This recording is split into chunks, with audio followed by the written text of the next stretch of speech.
Hello, and welcome back to my channel. This is Reality with Diva D. How are you doing? In honor of Mother Wendy, like, comment, and subscribe to my channel. Hit the notification bell button so you can be notified each and every time I upload a video. And this is going to be my episode recap of Abbott Elementary Season 3, Episode 6, Willard or Abbott. So the episode opens up. We're in Miss Shementi's class, and the little girl is, turning her eyelids from the inside out. And that was a talent. It really was. And she was like, "Thank you for showing me that for the next time or whatever." Because I guess that's her special talent. It is a special talent. But anyway, what's even more special is that the little boy, Khalil, he's gonna bring his show and tell person. He was over across the street at the deli, and he was like, it was this guy across the street, and he was taking pictures of everybody, so I figured he was important. And then Miss Smithy, she says, "You doggone right, he's important. That's Bradley Cooper." And then it was like, he's like, "Just stay there for a minute. I'm gonna text the other teacher." Now, mind you, the other teachers come in, by the way, and leave their children. Where were the other teachers' children at this time? Now, remember when Jalen Hurst was on here, they figured out a way to get all the kids in there and all the teachers in there to see Jalen Hurts at the same time. But this time they leave their children. So the kids are like, "So are you really famous? If you're so famous, what movies were you in? Were you in Spider-Man?" And he's like, "No, but I was in one of your favorite movies. I was in Guardians of the Galaxy." And then Mr. Johnson said, "No, you were." "I was Raccoon." And they said, "Oh my goodness." And the kids just get excited. Then, of course, Janine steps in and says he's not that into you because, they start naming his movies. And, Miss Schmidt said, "He was the face of Aliens." And he's like, "Nah, Alias." And he's like, "Nah, not really. It was a ensemble cast." Janine was like, Miss Barbara was like, "Nah, Janine, that was rude." And she was like, well, I was in that movie too. More of an ensemble cast because, of course, we know how Barbara does with her stars, honey. She'll turn a black man white, a Puerto Rican man yellow, and so forth and so on. And Jacob says, I've been a Cooper Trooper since Wet Hot American Summer. Then she's like, "Hey, well, you're good to be, somebody famous." And so the kids say, "Well, if you're so famous, shouldn't your teeth be whiter?" "Nah, they too sensitive." And then here go, "Boy, I just love you in the holdovers." And so of course Gregory corrected her and said, "It's hangover," and no, it's not, because she said it was heartwarming. The hangover was heartwarming? What part? Let's see. Nothing. So they started naming other movies and say, "Were you in Oppenheimer?" "No, I wasn't in Oppenheimer." "Are you sure?" "Everyone was in Oppenheimer," says April. So Bradley notices the cameras. Hey, why are the cameras here?" And I was like, "Oh, well, it's a long story, Brad." "Oh, wait, hold up. I don't want to be on camera. I came over here to, spruce up things and remind you how schools are woefully underfunded." It's always a message in a Abbott Elementary episode. So they get pictures and he makes sure the kid gets an A. You bet he does. And as he's telling her that, Janine lets him know that she works at the district. And he's like, "Well, hold up. I'm working on that. Just take a picture." So the education board in the city accompanied Janine to the library. And this is what the dramedy of the comedy message ensues, right? So Janine lets them know that we found out that the library is a historic district. And, well, a part of the historic district. And it's like, so many historical things in Pennsylvania. Yeah, it is. But it's nice to be recognized for something that you own or you work in, right? And so Sheminti says, "The last time you were here, you gave Gregory Teacher of the Year." And He's like, she's my sleep paralysis demon. And of course, Ava's excited about the money, money, money, money. A historical place. Yeah, ka-ching. And so one of the ladies from the city, she goes on and says, you know, it'd be better to name the library after Abbott than some fictional character. And Shamita says, I'll show you a fictional character. I'll throw you down the stairs. That's me doing Italian accent. What you think? Anyway, they start talking about how old it is, and then they say we can do walking tours, but you know, of course, Barbara and Shamenti, because they've been there the longest, they have doubts about this whole thing. Now, the great thing that Mr. Abbott did, y'all ready for this, was use the school as a bomb shelter, which means that he was a coward. But he cowered in the hallowed halls of Abbott. And Janine is so excited because she thinks she's going to be head of the walking tours. So she gets in confessional because, you know, this show's a mockumentary. And she's like, I know that everybody knew that Abbott was special. But, you know, we try to treat us all the same. Eat at other schools in the district. Yeah, you know. Of course, she works at Abbott. Or should I say, used to work at Abbott.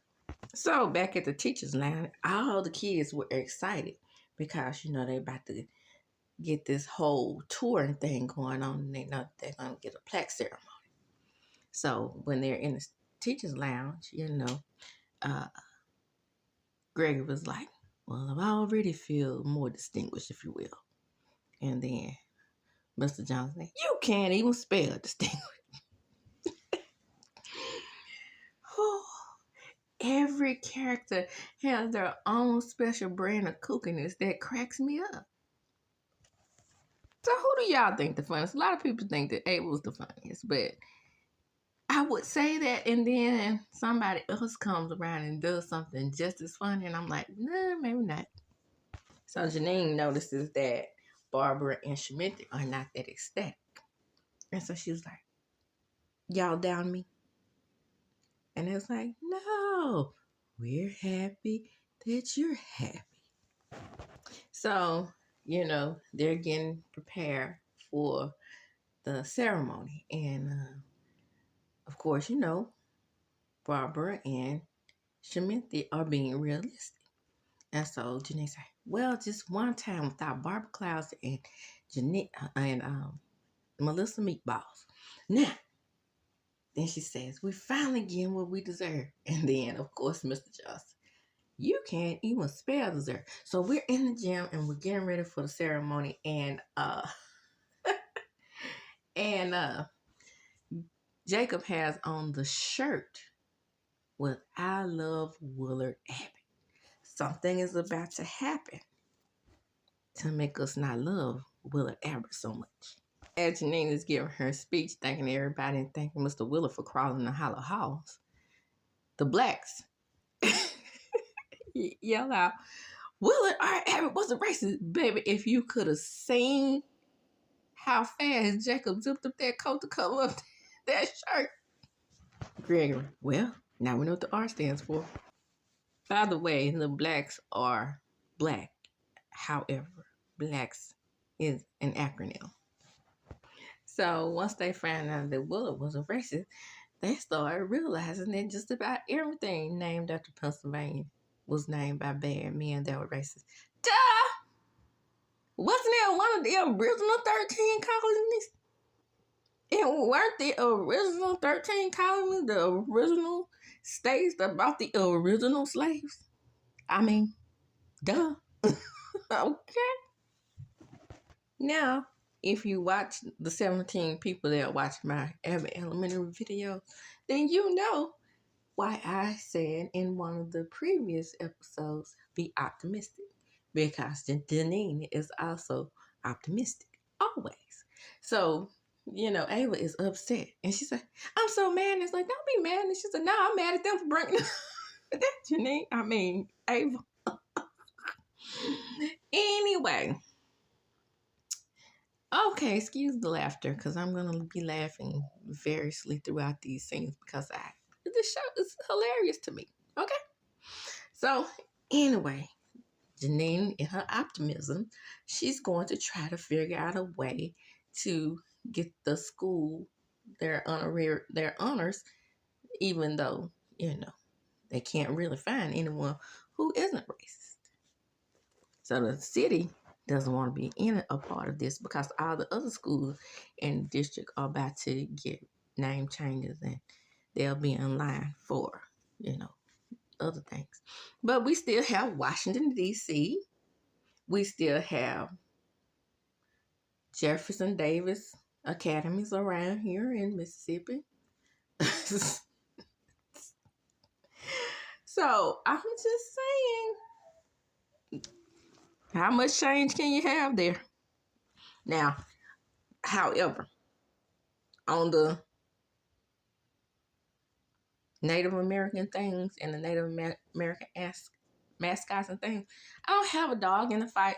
Like I said on Facebook, when there was a big debate on Facebook back in the day when they were changing the mascots and stuff. However, I am only bothered if the Native Americans are bothered. We don't have anything that is kind of racially motivated named after Black people. I mean, a lot of Black people, like when Caucasian people want to bring up the argument as to why, slavery was okay, they always say, well, Black people own slaves too. Yeah, Black people own slaves because they were slaves, and then they wanted to buy back their family members, not to make them slaves, but to, get them freedom. But that's neither here nor there.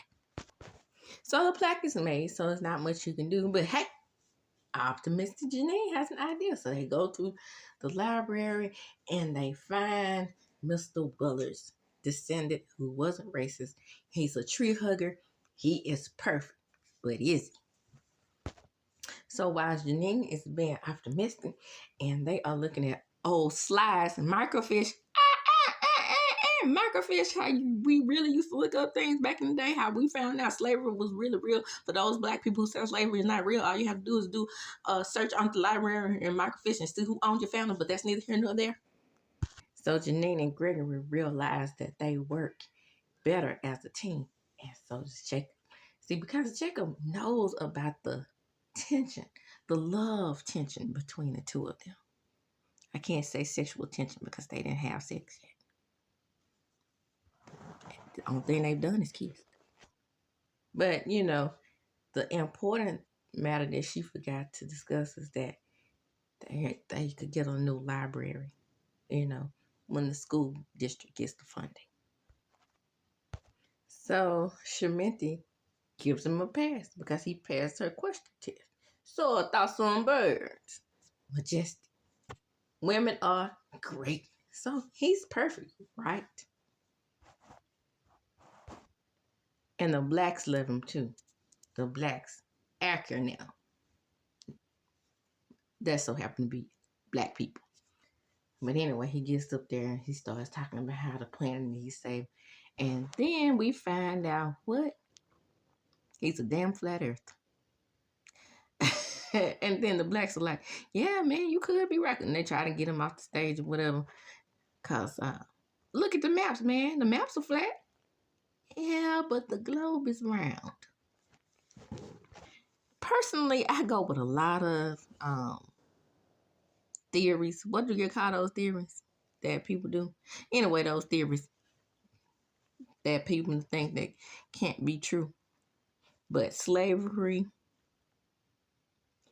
and the earth being round, those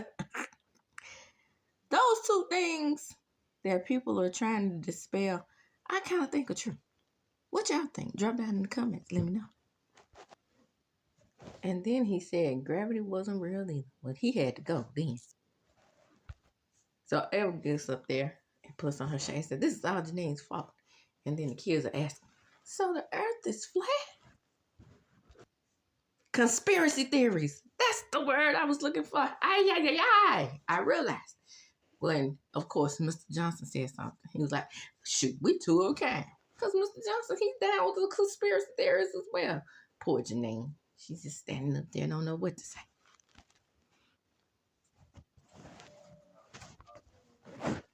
Willard, the descendant, he also thinks that the moon is a spaceship. So she talks to Melissa and Barbara, and, of course they're right. They're always right. And so she was like, Shamentia's like, oh, so what? All it was going to do was, have a stupid plaque out there that somebody could have stolen and melted down and made a perfect meat cleaver. And Barbara's looking at her like, will you shut your ass up? So Barbara says, what we do is teach these wonderful children, and that is special enough. So, of course, Janine's still optimistic. She thinks of a plan that'll fix everything. So Janine in her confessional says, I'm Janine Chase, damn it. I don't wait for anybody to tell me that we're special. So she goes to the teacher's lounge and she's like, back to the archives we go. And then they hesitantly go back to the archive. But she's going to do something even more special than getting the plaque named after one of the Abbotts. So the special thing is that Abbott Elementary hired the first Black teachers in a public school. Isn't that wonderful? I thought it was. And then Ava, of course, with all her negativity and sarcasm. It would have been better with casual time. And then Janine was like, here's $10. Would that satisfy? Why did she take that $10? Everybody's looking at her like, girl. She said, well, I need some kind of compensation. So Jacob comes up and he's like, which one of them do you think was the Jacob? None of them. And then Mr. Johnson, because the picture went crooked, they were trying to reach up there and straighten up with Janine being the height that she is and all. And Mr. Johnson said, stop doing my job. He goes straighten up the picture. Now, when I look closely at the picture, tell me, do you guys think what I was thinking? I thought that was a picture of Mr. Johnson, Gregory, Janine, and Miss Barbara on the picture, like in Ava, where they kind of reconfigured the faces and made it look like it's an old school picture. But I don't know. Drop down in the comments, tell me what you think. That's going to be my episode recap of Abbott Elementary, Season 3, Episode 6. What a wonderful episode it was. Very educational and very moving and funny at the same time, which is usually what Abbott Elementary does. And as I do when I close, I'm going to chunk them up. Deuces. Don't forget to like, comment, and subscribe. Hit the notification bell button so you can be notified each and every time I upload a video. Bye.